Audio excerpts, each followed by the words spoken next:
আপনাদের সবাইকে স্বাগতম। ঈশ্বর সবার ভালো করুক। যাই হোক, আমরা আজ সকাল সকাল বেরিয়ে গেলাম বকখালির উদ্দেশ্যে। তো আমরা যাচ্ছি এখন ভোরবেলা একদম। আমরা বকখালির উদ্দেশ্যে বেরিয়েছি। যেতে যেতে আমাদের খিদাও পেয়ে গেছিলো, কী করবো না করবো ভাবতে ভাবতে হট করে দেখি একটা সুন্দর রাস্তার ধারে ধাবা।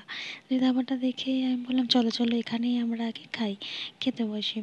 সকালে যেহেতু অনেক ভোরে বেরিয়েছি সেহেতু তাড়াতাড়ি করে চা আর কিছু ব্রেকফাস্ট সেরে আমরা আবারও বেরিয়ে গেলাম বকখালির উদ্দেশ্যে।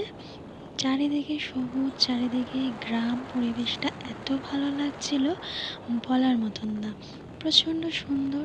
ইভেন সকালবেলায় এই শীতের মধ্যে যে রোদের মধ্যে যাওয়াটা ভীষণ ভালো লাগছে। ফাইনালি এসে গেলাম আমরা বকখালি বিচে। এখানে এসে আমরা চারিদিক দেখে একদম আমাদের মনটা একদম ভরে গেছিলো। যাই হোক, এবারে আমরা তাড়াতাড়ি করে একটু জলে নেমে গেলাম, কারণ বেশি আজকে হাতে টাইম নেই, একদিনের ব্যাপার। আর জলে একটু ঘুরে ফিরে তারপরে কোথায় মাছ ভাজার কাঁকড়া সেদিকে আমি ছুটেছি। যাই হোক, পেয়েছি। সেই বেলায় খেয়ে দিয়ে তারপরে সেগুলো খেয়ে আমরা গেলাম। তাই তো গো, হ্যাঁ, ম্যানগ্রোভ দিদিকে এগুলো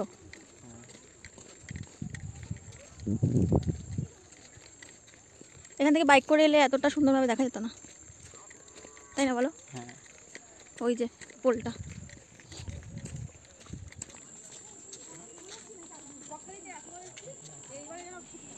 এইবার আমরা এটা এলাম, এটা হচ্ছে হেনরি আইল্যান্ড। এখানে অনেকটাই হেঁটে আসতে হবে গাড়ি পার্কিং করে। হাঁটাটা যথেষ্ট অনেকক্ষণ, মোটামুটি 15 থেকে 20 মিনিট আমাদের হেঁটেই চারিদিকে ম্যানগ্রোভ, এই অরণ্যের মধ্যে থেকে খুব সুন্দর একটা সুন্দর ব্যাপার। ভীষণই ভালো লাগছিল, যেতে অসুবিধা হচ্ছিল না। একটু বেশি রাস্তা হলে কি হবে, শেষমেশ আমরা হেনরি আইল্যান্ডে পৌঁছে গেছি। এখানে এসছি, একটু ঢং না করলে তো হয় না, তাই আমি একটু এখানে একটু ঢং করে নিলাম। এই যে তার নমুনা। এবারে এটা হয়ে গেলে আমাদের দিন শেষ। এবার আমাদের বাড়ির পথে ফিরতে হবে।